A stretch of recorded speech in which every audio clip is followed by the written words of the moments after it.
News and developments making headlines around the world in 5 minutes. World News in 5 here on Radyo Pilipinas World Service.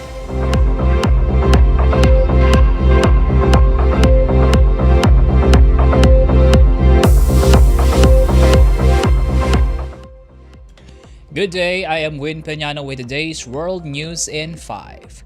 In the United States, investigators have recovered a rifle believed to have been used in the killing of conservative activist Charlie Kirk.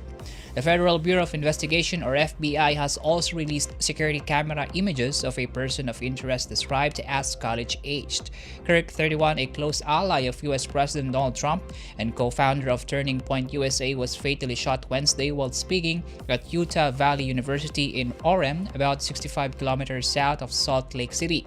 Officials said the gunman accessed a rooftop before firing a single round that struck Kirk in the neck as he addressed more than 3,000 students. Panic broke out as the shooter fled into a nearby neighborhood.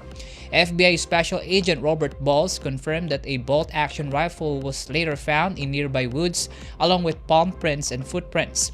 Utah Public Safety Commissioner Beau Mason told reporters the suspect blended in easily with the campus crowd. The FBI also has offered a $100,000 reward for information leading to an arrest. Kirk's death has drawn condemnation across the political spectrum. President Trump called it a heinous assassination and announced Kirk would be awarded the Presidential Medal of Freedom posthumously. Vice President J.D. Vance traveled to Utah to meet Kirk's family and escort his remains back to Arizona aboard Air Force Two. The attack adds to a growing number of politically motivated violent incidents in the U.S. since 2021.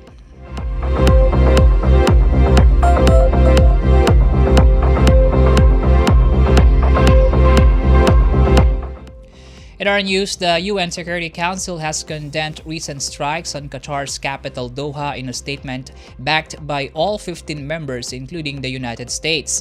The text did not mention Israel, though reports said the attack targeted Hamas leaders. Qatar's Prime Minister Sheikh Mohammed bin Abdulrahman Al Thani accused Israel of undermining ceasefire talks in Gaza, while the US said the strikes did not serve American or Israeli interests.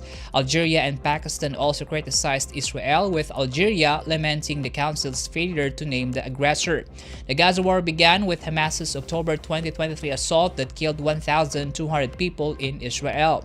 Local health officials say more than 64,000 have since died in Gaza.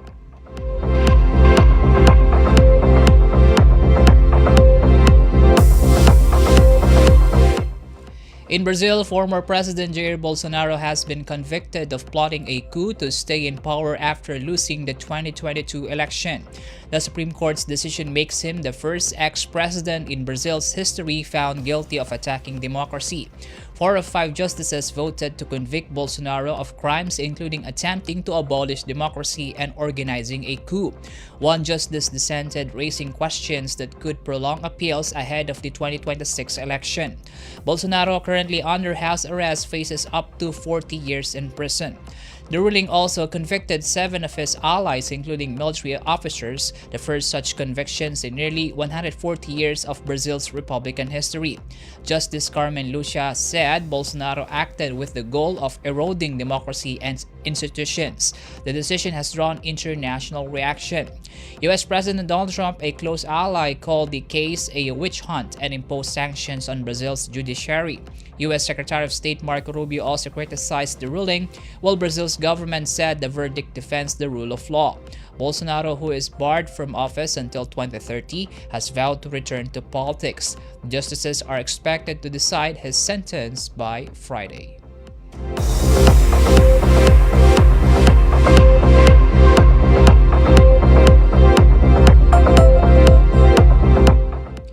And that concludes today's edition of World News in 5. For Radyo Pilipinas World Service, I am Peñano. Good day.